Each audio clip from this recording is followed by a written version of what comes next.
Hello, one and all. This is WellArmedWithTacos, and welcome to Stories from Sector 11, the Warhammer podcast that I do. Today's story, in case you can tell by the thumbnail and the video that you're watching now, is a Age of Sigmar story. I wasn't too sure I was going to be putting out too many of these when I brought the series back as Sector 11, but as of last week, the local store wanted to do another Age of Sigmar League. I say another. We had one a few years ago, but it never really got off the ground. But we're trying to do another one now, or rather the store owner wants to. And I have decided to sign up and play in it. The league doesn't technically start until next week, but a lot of us were practicing out with our armies this week because most of us haven't played Age of Sigmar in a while. That's why the owner wanted to bring out the league, because the idea is to get people invested in their Age of Sigmar armies again, which of course probably means investing in buying new models from the store, which works for them and works for us.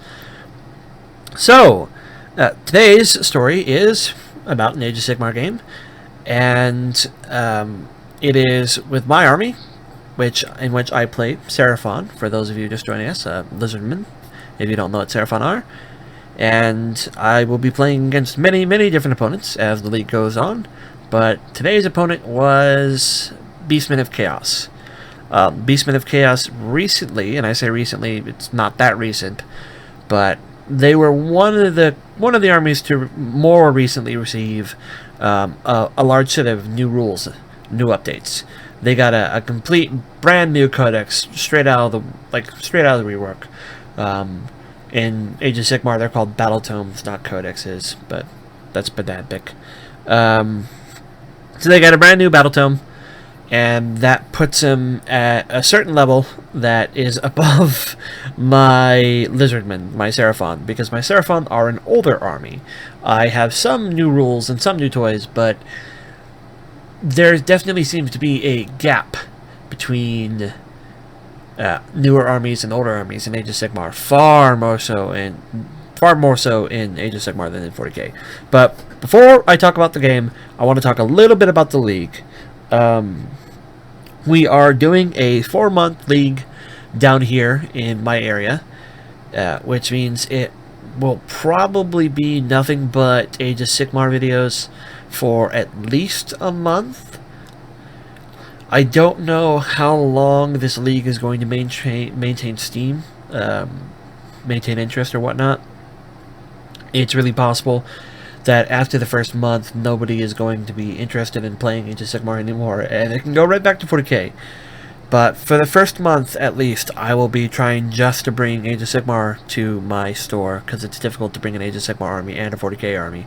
So if I get to play, it will probably be Age of Sigmar. So it's going to be Age of Sigmar here coming up. The league is an escalation league.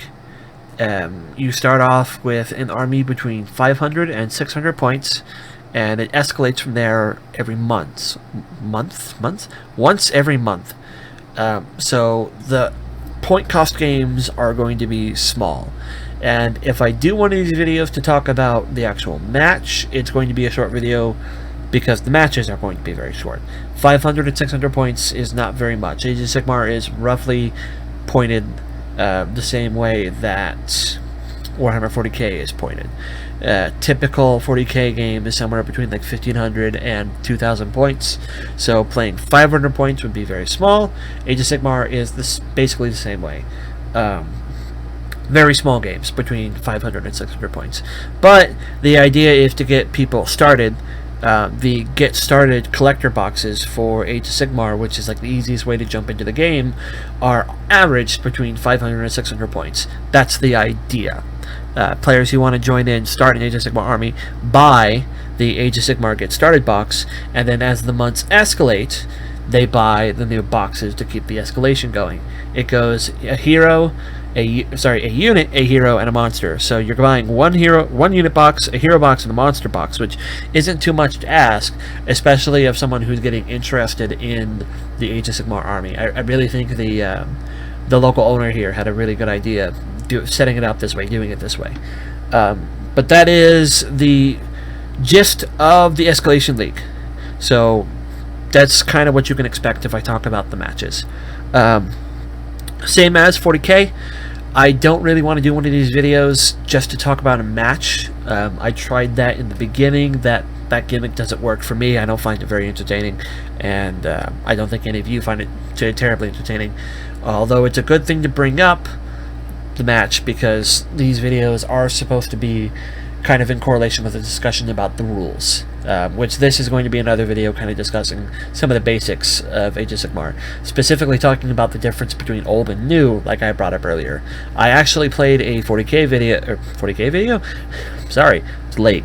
I played a 40k game between now and the last video, and I didn't do a video on it because there was nothing really to say. So when I play these matches throughout the week, if I don't really have anything to say about them, I'm not gonna make one of these just for the sake of making one of these. But now that you know the base idea of what the escalation is about, we can talk a little bit about the match and how the match went, and then you can sort of get a vibe of what I'm talking about between the difference between old and new.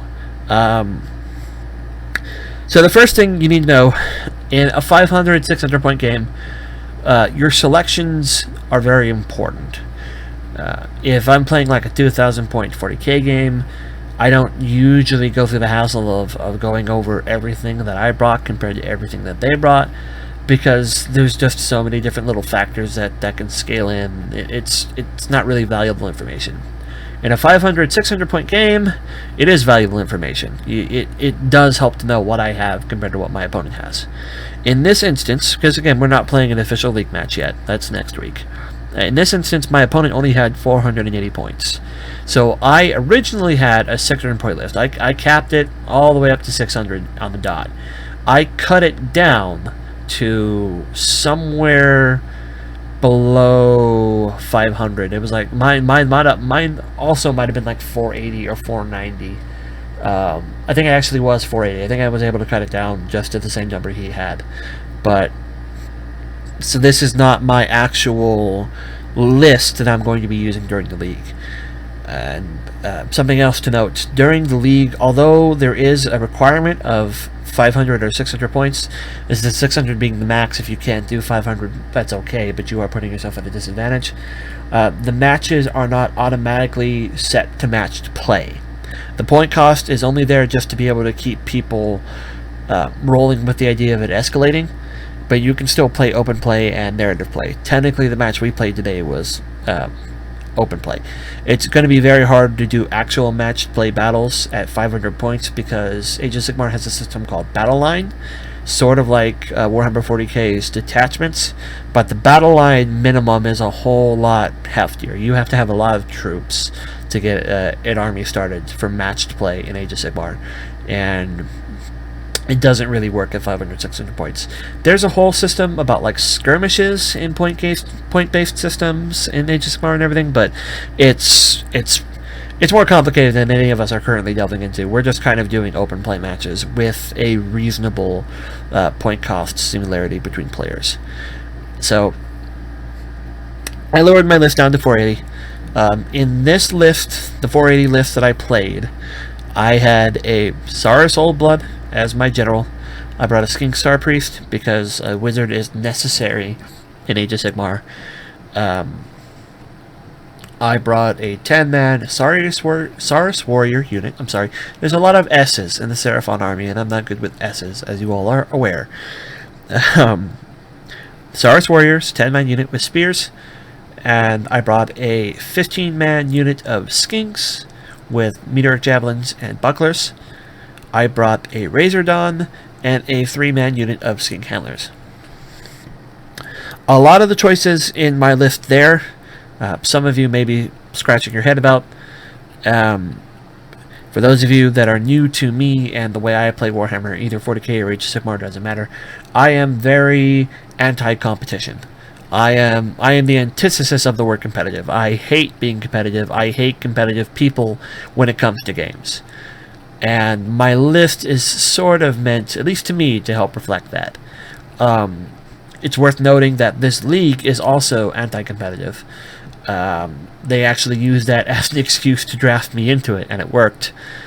There's no extra bonuses for winning, and like the triumphs that normally come with Age of Sigmar have been disabled. So you get no bonuses at all for winning. You don't get any extra prizes at the end or anything. So it's anti-competitive, and I am anti-competitive. Choices like the Razor Dawn with the skink handlers, I would honestly say are probably bad choices. Saurus Warriors, I'm starting to find, as you'll no doubt hear about in a couple of minutes, I'm starting to find Saurus Warriors are a bad choice. And my Saurus Old Blood, I think, is also a bad choice. He's not a very good general, as I experienced today.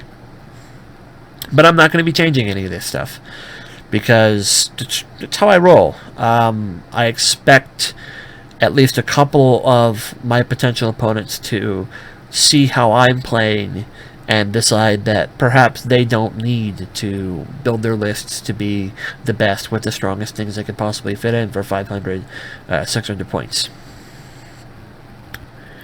So, about the game today against Beastmen of Chaos, all my opponent had was the Beastmen of Chaos Get Started box. It contains a unit of Ungors, I believe only 10 strong. Yes, only 10 strong. It has a unit of Beastigors. I couldn't tell you which. It's one of those two pronunciations. Also 10 strong. It has a Gorgon, which is important. I'll get to the Gorgon in a second. And it has a Greyherd Shaman? Greyherd Shaman? One of those two. Confusing names on those goatmen. But he had one of those. Comes with the box. It's important to note that that shaman is a wizard. In Age of Sigmar, if you don't have a wizard, and your opponent has a wizard, you're boned.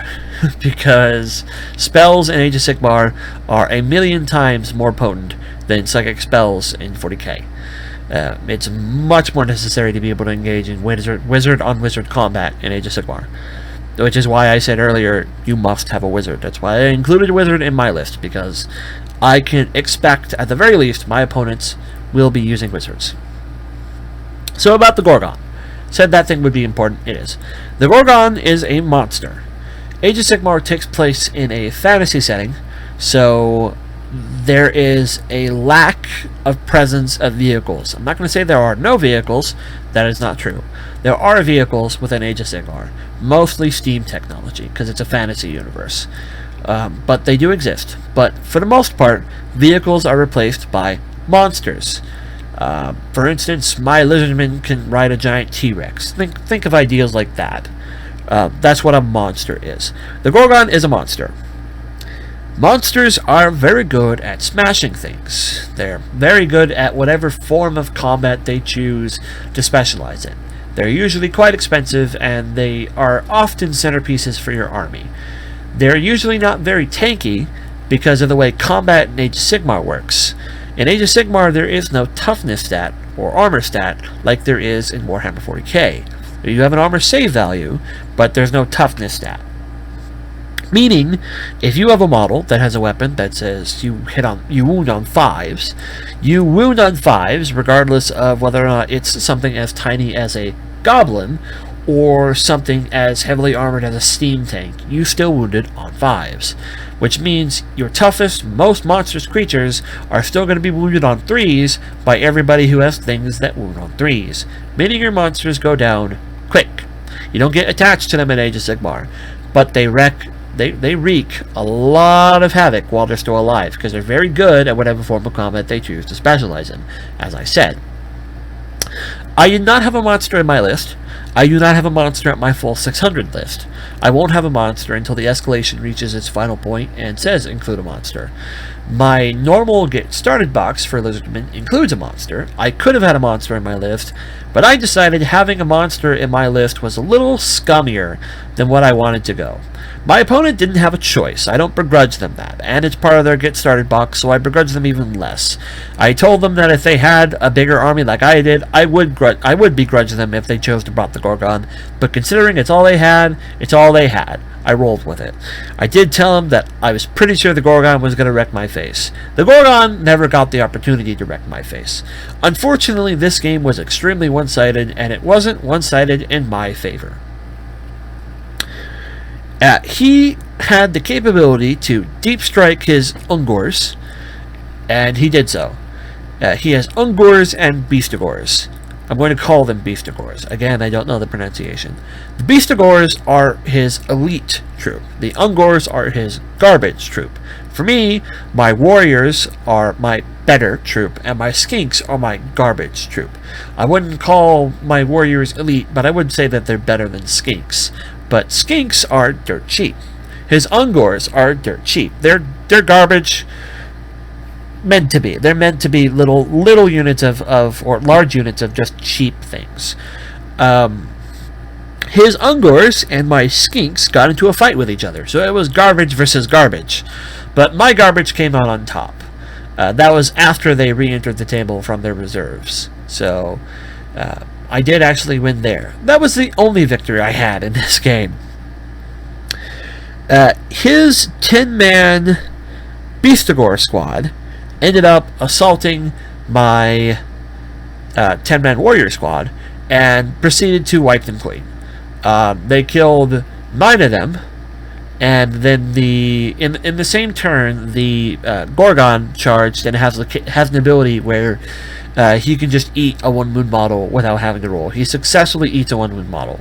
So that model died as well. The entire 10-man squad, which was my base warrior line, was gone in one fell swoop.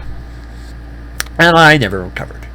My Star Priest and my Saurus got involved in the combat, my Saurus Old Blood, and I fought valiantly as much as I could. In the end, I think I killed 6 of the Beastigors, but they ran me over. My skinks tried to come up and recover, and they got eaten by the Gorgon. The Gorgon didn't need to do very much. The Beastigors handled the fight pretty much entirely on their own. The Beastigors provided way more oomph than my warriors ever could. I even asked for the pleasantry of rolling at the end of the game, as if we had a different scenario where my warriors had gotten the charge off on his Beastigors, just to see what would have happened. I would have killed like 4 Beastigors. Which would have significantly cut down the number of attacks. But there's a very real difference between killing about half of them and his killing my entire squad. So I got ran over. And I got ran over hard. I did target the Gorgon with some of my attacks. Over the course of the game, I ended up doing 4 wounds to the Gorgon. It healed 3. So effectively speaking, the Gorgon had 1 wound left on it. His Greyherd Shaman, or Greyherd Shaman either way, was completely unscathed and unharmed, and he had 4 Beastigors still on the table, and I was tabled. It was not close. I'm not going to dare call it close. If you have a monster who has only 1 wound on it, it was not a close fight. I got raffle stomped. And I really do feel that the Beastigors, I can't tell you how important they are to a Beastman army. Maybe they're the entire crux of the army, like boys sometimes are for orcs. Maybe they're the entire thing that army has going for them, and they're necessary for play. I couldn't tell you. I don't play a Beastman army, Beastman of Chaos. What I could tell you was they're 12 points to my warriors 9 points per model, and it doesn't feel like they're worth 3 points more. It feels like my warriors are overpriced or they are underpriced, because they get twice the number of attacks per guy, their armor save is better, and their weapon is better. They completely run me over. So, this goes into what I was talking about earlier. In Age of Sigmar, especially when Age of Sigmar moved into its 2nd edition, the line between newer army and older army got very quickly laid out in the sand for everyone to see. When they moved into the next edition of Age of Sigmar, just a second here.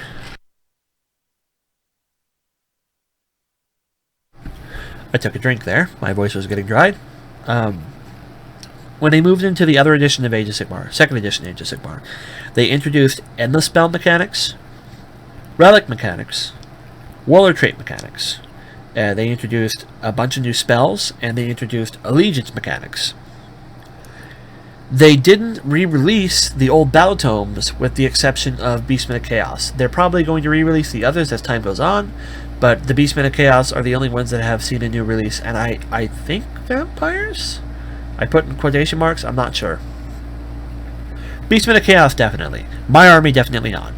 But when the new armies started coming out, I think one of the first ones was Deepkin, I think. Again, I'm not sure. Those armies immediately had access to the endless spells, to the relics, to the warlord traits, to all that stuff. If you were one of the older armies, like my lizardmen were, you had to wait for the General's Handbook. And that was General's Handbook 2018, I believe. I think so, yes, 2018. And the 2019 Handbook just came out last week.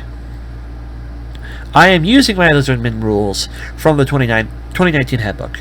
My new updated point costs, I have new relics, I have new spells, I have new warlord traits, I have all that fun stuff. But it really didn't feel like any of it really helped me against this Beastman of Chaos guy. It really kind of hurt trying to deal with those Beastigors and that Gorgon.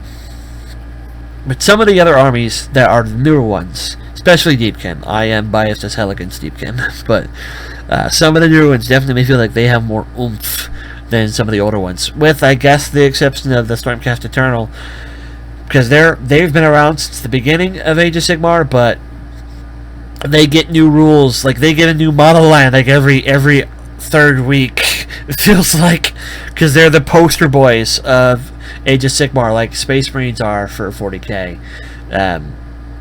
When you look at like the Age of Sigmar stuff, there's Stormcast Eternal on the covers. So I mean, they're the poster boys. So they're getting the love. But pretty much other than that, if you're one of the older armies, you're in trouble.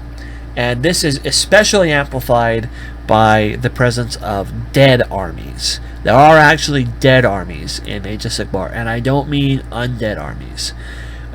Age of Sigmar has actually scrapped certain armies. If you still own the models, they did provide rules for them, but they're not getting updates.